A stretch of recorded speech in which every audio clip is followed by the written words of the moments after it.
1 p.m. Eastern. Tampa Bay Buccaneers 8-9, 3-5 on the road last year. Minnesota Vikings 13-4, 8-1 at home. We're at US Bank Stadium, Minneapolis, Minnesota. Bucks season win total at 6.5, heavily juiced to the under at -140. They are plus 8,000 to win the NFC South. I must have that wrong. Got to be plus 800. I got to have added a zero. There. I must have added a zero there. They've got to be plus 800, right? Come on.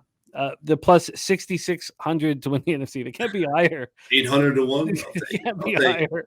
I'll take it. They can't be 80 to 1 to win the NFC South and 66 to 1 to win the NFC. I added a zero there. That's probably what I think of them with Baker Mayfield. Super Bowl plus 12,500. Let's take a look at.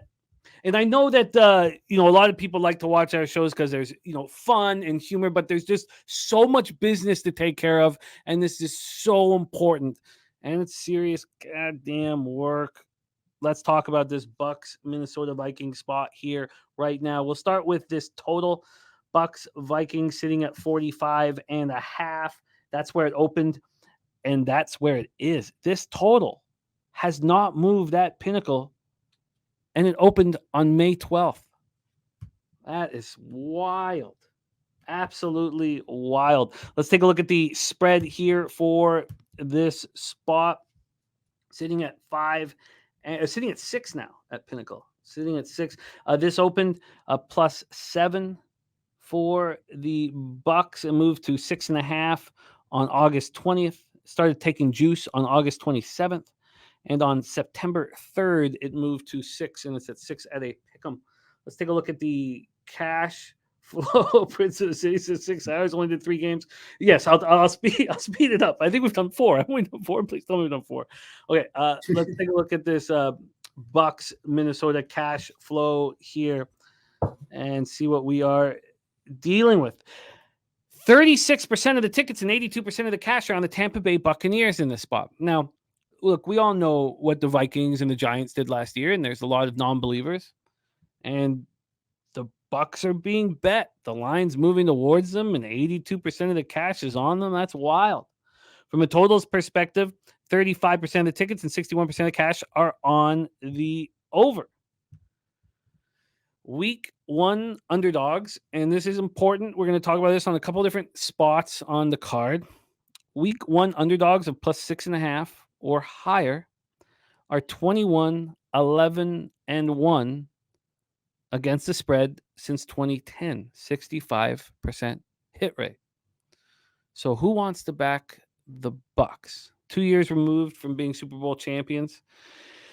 They start with a new offensive coordinator in David Canales. They're relying on Baker Mayfield to put up points on the board. Not an easy task. At least he has dangerous receivers in Mike Evans and Chris Godwin. Godwin deals with a plethora of injuries every year, but when he's on the field, he's very good. 104 catches for 1,023 yards, but just 3 TD catches. The Bucks were ranked just 25th in the red zone with Brady at quarterback. How bad will they be with Mayfield? Canales comes over from the Seahawks. He was an assistant coach there from 2010 to 2022. This offense could be awful. The offensive line is not good. Now, having Ryan Jensen back for a full year will help tremendously. Their running game will be shared by Rashad White and Chase Edmonds. They didn't run much last year, but when they did, they were dreadful.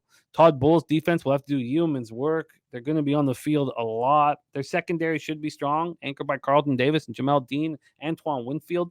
Winfield will have his hands full with Justin Jefferson. Talk to me about these Tampa Bay Buccaneers. I mean, when I think about Tampa Bay, the first thing I went and did was look at Tom Brady last year. How efficient was this guy? How bad? How good was he? Because when I watched and what I went and found was the same exact thing. I mean, Tom Brady was not right last year. I think all the noise around Brady last year really impacted the way he played. Couldn't move in the pocket, couldn't throw the ball downfield.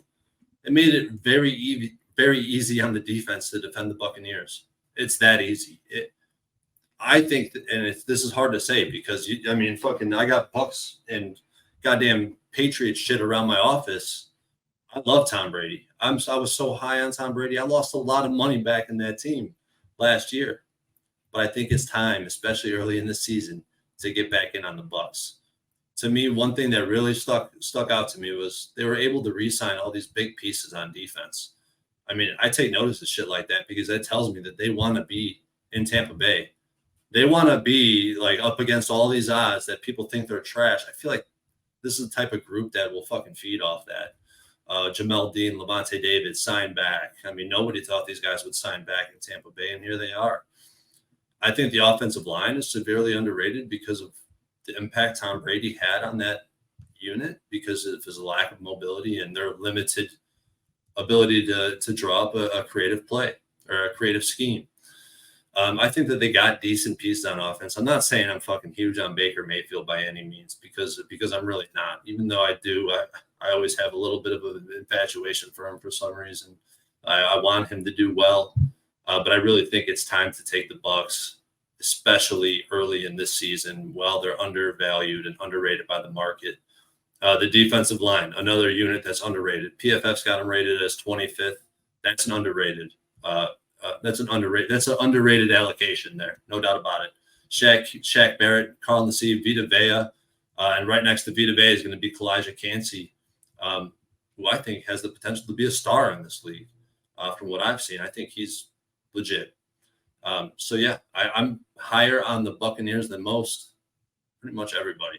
And Ryan Jensen ruled out for 2023. I did not realize. I thought he was coming back. Wow, that is but they are getting used to that. Let's talk about the Vikes. Win total at 8.5, juice to the over.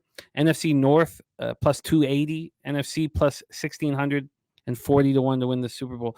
What a first year for Kevin O'Connell. How could he and the Vikings follow up? 11-0 in one-score games last year, 13-4. I'll tell you, they can't. If there's two teams who are like, which team do you think has a chance at following up the magic that they did last year? I would think that the Giants have more of a chance than the Vikings. Now, they're going to be dangerous on offense. Justin Jefferson may be the most dangerous weapon. 128 catches, 1,809 yards, 8 touchdowns. They draft Jordan Addison, 23rd overall, to take some of the pressure off of Jefferson. They get a full year with TJ Hawkinson. They release Dalvin Cook. Alexander Mattison gets promoted. So, we've seen him at times. They bring in Brian Flores as defensive coordinator. This Vikings defense was so bad, 27th in DVOA.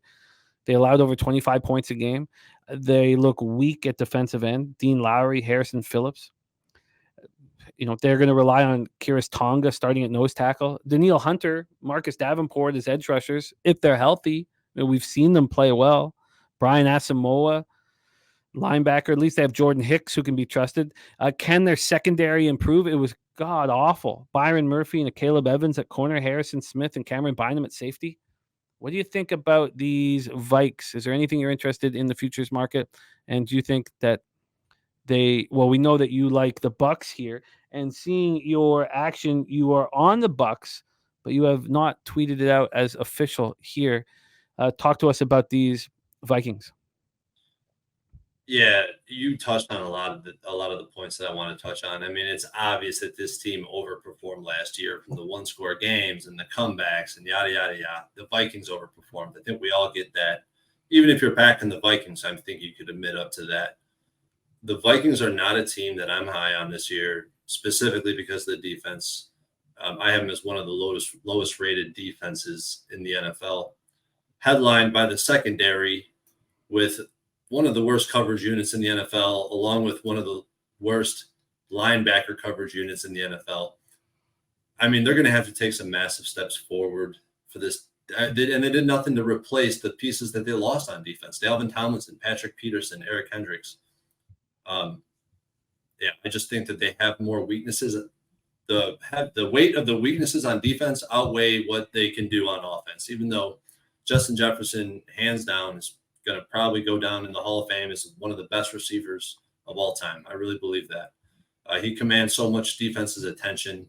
It's just crazy the amount of assets you have to allocate to that player, right? How much time you have to spend scheming up how are we going to stop Justin Jefferson, because trust me, he's that fucking good. Ultimately, in this game, like you said, I'm on the Buccaneers plus the points. Nobody wants this Bucs team, and that's when I like to come in, especially in the NFL, and scoop them up. The Bucs have the defensive edge. Vikings have the offensive edge. We know this. Yeah, but the Vikings only won 2 games by more than 6 points last year, and that was the first game of the season and the last game of the season. And the last game of the season was against the Bears, who were tanking, full-on tank mode. We're not going to win that game. Had no chance. Yeah, and if you look in the database is all over the Buccaneers in this spot. This is a Buck spot. I'm on them +6. Are you going to tweet that out, make it an official spot? Oh, absolutely. I would have tweeted it out. I just didn't know how to handle that with what we're doing here on the show, and Cool. I want it to be as transparent as possible. Oh, I love it. I love it. Anytime you tag me or you can tag me and Bankroll Blitz if you want, and that will become official. Tim Earl saying Bucks outright. So do you want to move on the under 8.5 wins for the Vikings? I don't like betting team totals in the NFL as much. I just never really got into that market as much. So, yeah, I'm not going to be betting team totals at all. I think that's an interesting spot. And Andrew Howe saying Vikings lucky to get 7 wins this year. And Nutflush Allen saying Vikings season win total under. Thank me later. The Bucs have become very appealing. The Bucs have become very appealing after this entire breakdown. To sit and have money on Baker Mayfield is going to be horrible. It's going to be absolutely horrible. But as you said, sometimes you got to just hold your nose and make the bet. But God damn, do I not want to have anything to do with Baker Mayfield. But maybe this is the right spot. I'm extremely interested in them. They may become a bet tonight. I may tweet that out and bet it. And that under 8.5 wins for the Vikings, I think that all kind of correlates, even if they win their first game.